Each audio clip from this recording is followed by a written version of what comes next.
ప్రతి సందర్భం ప్రత్యేకం, ప్రతి సంబరం శాశ్వతం. మీ one stop shopping destination Mysore sari Udyog. నమస్తే రమగారు. నమస్తే జయ. పూజ ఉదయం చేసుకోవాలా, సాయంత్రం చేసుకోవాలా? పటాల్ని ఎలా క్లీన్ చేసుకోవాలి? ముందుగానే చేసుకొని పెట్టుకోవాలా? ఏ రోజుకి ఆ రోజే పటాల్ని మనం శుభ్రం చేసుకో? 2 పూట్ల, పొద్దున చేయాలా సాయంత్రం చేయాలా? మన అలవాటు ప్రకారం చేసుకోవచ్చు 2 పూట్ల. విశేషించి సాయంకాల అర్చన చాలా శ్రేష్టం. ఉదయం మామూలుగా దీపారాధన చేసుకుని, అఖండం ఉంటే అఖండాన్ని సేవించుకుని, మామూలుగా మనం రోజువారీ పెట్టే పువ్వులు అవి పెట్టి ఏదో పొద్దుట నివేదన చేసుకుని, సాయంకాలం విశేషించి అమ్మవారికి ఆ అలంకారాన్ని బట్టి ఆ రోజు చదవాల్సిన స్తోత్రాలు, విశేషమైన నివేదన, సాయంకాలం అందరూ వచ్చి ప్రసాదం తీసుకోవటం, అఖండ పెద్ద హారతి ఇవ్వటం, అవన్నీ రాత్రిపూట చాలా మంచిది. చాలా విశేషంగా చెప్తారు. రాత్రి అర్చన చాలా విశేషమైంది, అమ్మవారికి చాలా ఇష్టం కూడా అన్నట.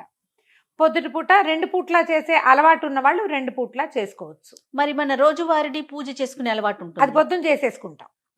అది పొద్దున్న చేసుకుని అమ్మవారికి విశేషంగా పెట్టుకున్నాం కదా, విశేషంగా పెట్టుకున్న అమ్మవారికి సాయంకాలం అర్చన. పొద్దున కూడా దీపారాధన చేయాలి, దీపం పెట్టకుండా కాదు.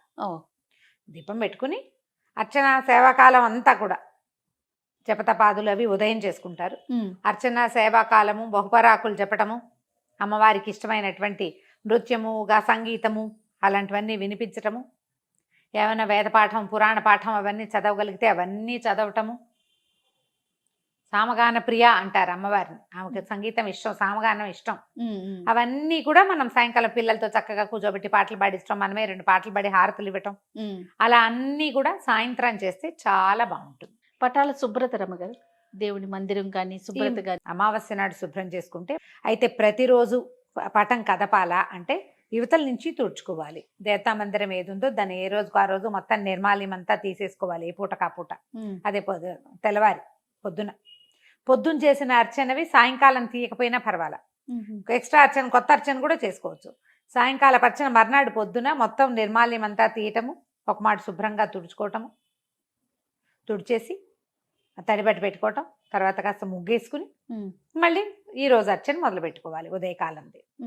మీ ఆసక్తిని బట్టి ఓపిక శక్తి అనుసారం చేసుకోవటమే. వారికి సంబంధించిన స్తోత్రం, ఆమెకు ఎలాంటి నైవేద్యం ఇష్టమని మనం దేవాలయాల్లో వింటామో ఫలానా అని మనకేం తెలుస్తుంది? అవును, ఇదేనా మీకు వాళ్ళు చెప్పారా? లాంటి ప్రశ్నలు ఎదుర్కొంటూ ఉంటాం. అప్పుడు వాళ్ళు చెప్పక్కర్లేదు, మనం ఊహించుకోవాలి అంతే. లేదా దేవాలయంలో ఏ విశేషం జరుగుతుందో ఆ విశేషం చెప్దాం మనం ఒక వీడియోలో. ఏ రోజు అమ్మవారికి ఏం నైవేద్యం, ఈ నైవేద్యం పెట్టుకోవటం. లేదా ఇవన్నీ మన వల్ల కాదండి, నేను చెప్తా ఇందులో సులువు కూడా. అసలు అవతారాల జోలికి పోకండి, నైవేద్యాల జోలికి పోకండి. ఏది రోజు మీరు ఒకటే చేయగలుగుతారు. ప్రతిరోజు పులిహార చేసి పెట్టండి, మహత్తరంగా మంచిది. రోజు పాయసం చేసి పెట్టండి, మహత్తరంగా అద్భుతంగా ఉంటుంది. ప్రతిరోజు ఇవన్నీ నా వల్ల కాదండి, పులగం ఉండి నైవేద్యం పెడతా, చక్కగా పెట్టుకోండి లక్షణంగా, ఏం పర్వాలా. రాజరాజేశ్వరి అష్టకమో, అన్నపూర్ణాష్టకమో, లలితా పంచకమో, మీనాక్షి పంచరత్నమో, మీకు ఏది వస్తే ఆ ఒక్క స్తోత్రమే 9 రోజులు చదువుకోండి. వివిధ రూపాలలో అమ్మ అర్చించబడుతుంది, కానీ అర్చించబడే రూపం ఒకటేనమ్మా. బంగారంతో 1,00,000 రకాల నగలు చేస్తారు, బేసేది దానికి బంగారమే కదా. అమ్మే ప్రధానం. ఆమె ఎక్కడ ఏ స్వరూపంలో ఉన్నా నువ్వు ఏది పాడినా ఆవిడ తీసుకుంటుంది. అంతే అంతే. మీ ఓపికను బట్టి చేసుకోండి. చేయగలిగామా ఇవన్నీ చేయండి. రోజుకు ఒక అలంకారము, ఆ గుళ్ళో చెప్తారు ఫలానా అలంకారం అని, దానికి సంబంధించిన స్తోత్రాలు శుభ్రంగా స్తోత్ర నిధి యాప్ డౌన్లోడ్ చేసుకున్నారంటే దొరికేస్తుంది. అష్టోత్తరం చదువుకోండి. ఏ నైవేద్యమో గుళ్ళో బోర్డు మీద రాస్తారు, పెట్టేయండి. లేదా మేము చెప్తాం, మమ్మల్ని చూసి ఫాలో అవ్వండి.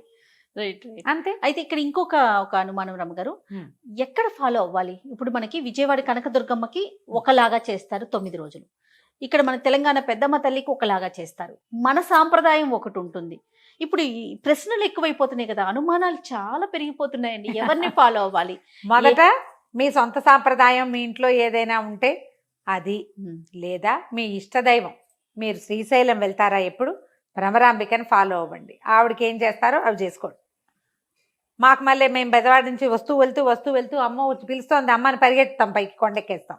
అలా కావాలంటే కనకదుర్గ గుళ్ళో ఏం చేస్తారో అది చేసుకోండి. మనం హైదరాబాద్లో ఉన్నాం, పెద్దమ్మ తల్లే మనకు ఆరాధ్య దైవత. ఇదంత కళ్ళతో ఎలా చూస్తుందో ఆవిడ, కదలనివ్వదు అటు ఇటు. భలే ఉంటాయి కళ్ళు, గుండ్రటి కళ్ళు. అవునవును. ఆమెను ఆరాధించి తలుచుకున్నారా, ఆమె గుళ్ళో ఏం చేస్తారో అలా చేయండి. అసలు అనుమానాలు ఏమిటి? మీరు ఏది తీసుకుంటే అదే. కాకపోతే పంచకోళ్ళ కషాయం చేయబోకండి. ఒకటి ఒక్కళ్ళని ఫాలో అవుట్ వీళ్ళు చెప్పాక మొదలుపెట్టి వాళ్ళు చెప్తే అమ్మో అదేంటో చేస్తే బాగుంటుందేమో అనుకోకూడదు. ముందేం మొదలు పెట్టామో యాంటీబయాటిక్ ఏ డోసు మొదలు పెడితే ఆ డోసు వేసి కంప్లీట్ చేయాలి.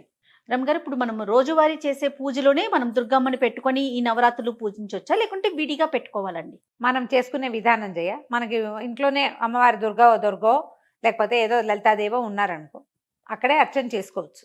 మీరు అలా కాదు విడిగా చేస్తాను ఈ అర్చనే అంటే విడిగా పక్కన ఓ పీటేసి, పీటకు చక్కగా పసుపు రాసి బొట్టు పెట్టి, పీట మీద ఓ ముగ్గేసి, కాస్త బియ్యం పోసి, ఒక కొత్త వస్త్రం ఏదైనా వేసి, దాని మీద ఓ లలితదో దుర్గదో మీరు ఏ ప్రతిమా విశేషాన్ని అర్చించదలుచుకున్నారో ఆ వారిని అక్కడ స్థాపించండి.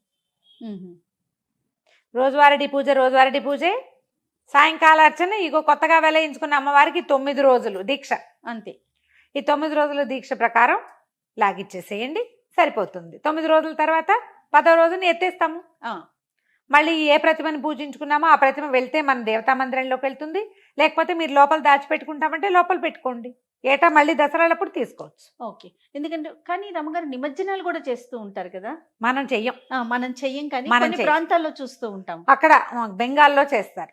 వాళ్ళు ప్రతిమని తయారు చేసుకుని మన వినాయకుడిలాగా విసర్జన చేస్తారు. దుర్గా విసర్జన ఉంటుంది వాళ్ళకి, మనకి విసర్జన లేదు. మనం చెయ్యం అట్లా. మనం మట్టితో కూడా చేసుకోము దుర్గని.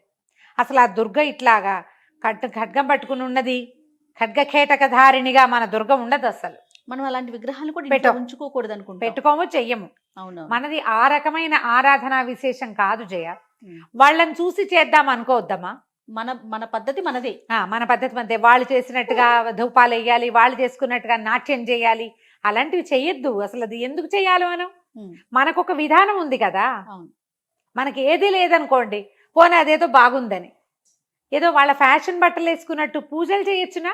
అంతే అంతే, చేయకూడదు అట్లా. అవునండి. మన విధానం కాదు, మనం విసర్జన చెయ్యము. కొన్ని ఏమిటి, ఇప్పుడు కొన్ని ఊళ్ళల్లో కూడా అమ్మవారిని పంపిస్తారు. సాగనంపటం అనేది ఒక పద్ధతి.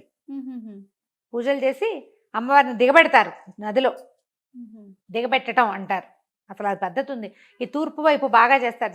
శ్రీకాకుళం, నర్సీపట్నం ఆ ఊళ్ళల్లో అమ్మవారిని నిలబెట్టి విశేషంగా అర్చన చేసుకుని కొన్ని రోజుల పాటు పెడతారు. మండపాలేనా? మండపమే. చాలా పెద్దగా అమ్మవారి జేజం చేస్తారు. తర్వాత అమ్మవారిని దిగబెట్టడం. వాళ్ళది బెంగాల్కి దగ్గరగా ఉండటం వల్ల అటువైపు కదా, వైజాగ్కి ఒరిస్సా అటు సైడ్ చేస్తారు కాబట్టి మన విధానం అది కాదు. మనం ఇది ఇంట్లో ఉన్న అర్చన, లేదా ఒక పటం పెట్టుకుని అర్చించుకోవచ్చమ్మా. అంతకంటే విశేషాలకు వెళ్ళకండి. నా సలహా అయితే అది. కాంప్లికేషన్ చేసుకోవద్దంటారు. చాలా సింపుల్ గా భక్తి శ్రద్ధలతో అంతే. నీకు ప్రధానమైంది ఏమిటి? నువ్వు దిగబెట్టావా, ఇంట్లో ఉంచుకున్నావా కాదు, ఇక్కడ ఎంత పెట్టావు లోపల, అది కదా కావాలి. కొత్త కొత్తవి పెట్టుకోవద్దమ్మా. ఇవన్నీ ఏంటంటే ఫ్యాషన్స్. అదేదో కొత్త చేస్తే వచ్చేస్తుంది అనుకోవద్దు. ఇక్కడ ఏం రాసుకొచ్చావో దాన్ని నువ్వు తప్పించుకోలేవు. దాని బరువుని కొంచెం దించుకోగలుగుతావు నీ యొక్క భక్తి శ్రద్ధలతో. నువ్వు ఇలా ఆచరించే ఫ్యాషన్ల వల్ల మాత్రం ఖచ్చితంగా కాదు. నీ ఇంట్లో ఉన్న విధానం, నీ జాతి ఆచరించే విధానాన్ని వదిలిపెట్టకూడదు. అది చేసి తీరాలి మనం. నువ్వు దాని నుంచే ఈ రాసుకొచ్చిన ఇది ఉంది చూసావా, మోసుకొచ్చిన చద్ది మూట, దాని బరువును తగ్గించుకోగలుగుతాం మనం. కర్మానుభవం తప్పదు ఎవరికైనా, భగవంతుడికే తప్పలేదమ్మా. మనం ఎంత ఇప్పుడు మనం కథలు చెప్పుకునే దుర్గాదేవి కూడా నందాస్వరూపంలో జన్మించింది కృష్ణుడితో పాటుగా. ఈ కథ చెప్తారా ఇంకొక టాపిక్ లో? ఇప్పుడు ఈ నందాస్వరూపంలో దుర్గ పుడితే, అమ్మవారు పుడితే, మహామాయ ఆమెను కాళ్ళు పట్టుకుని విసిరేశాడు పైకి. ఆమెకి తప్పిందా? అది ఆమెకే తప్పలేదు చూడు. ఎవ్వరూ దాన్ని తప్పించుకోలేరు. కృష్ణుడితో పాటు పుట్టిన అమ్మా యోగమాయ ఆకాశంలోకి ఎట్లా వెళ్ళింది? సంహరించటానికి విసిరి కొట్టబడింది. విసిరి కొట్టబడినా నేను పైకి లేస్తానని చూపించింది, కానీ విసిరి కొట్టించుకునే క్రియ నుంచి తప్పించుకోలేదు. ఆమె తప్పించుకోలేరు. ఎవ్వరూ దీని నుంచి తప్పించుకోలేరు. దీన్ని తగ్గించుకోగలము ఏవో చేసి కాదు, ఏం చెయ్యాలో అది చేసి. ఇది గమనంలో ఉంచుకుంటే ఈ విషయం మన ఇంట్లో ఏం చేస్తున్నారో అది, మన విధానం ఏదో అది, మనకి ఏం చెప్పబడిందో అది మాత్రమే.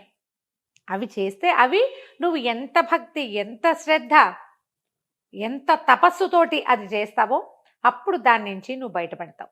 తప్పకుండా ఇదే రమ్మగారు. పద్ధతి పెట్టుకోవాలి మనం. ఖచ్చితంగా రమ్మగారు, ఖచ్చితంగా. నమస్తే.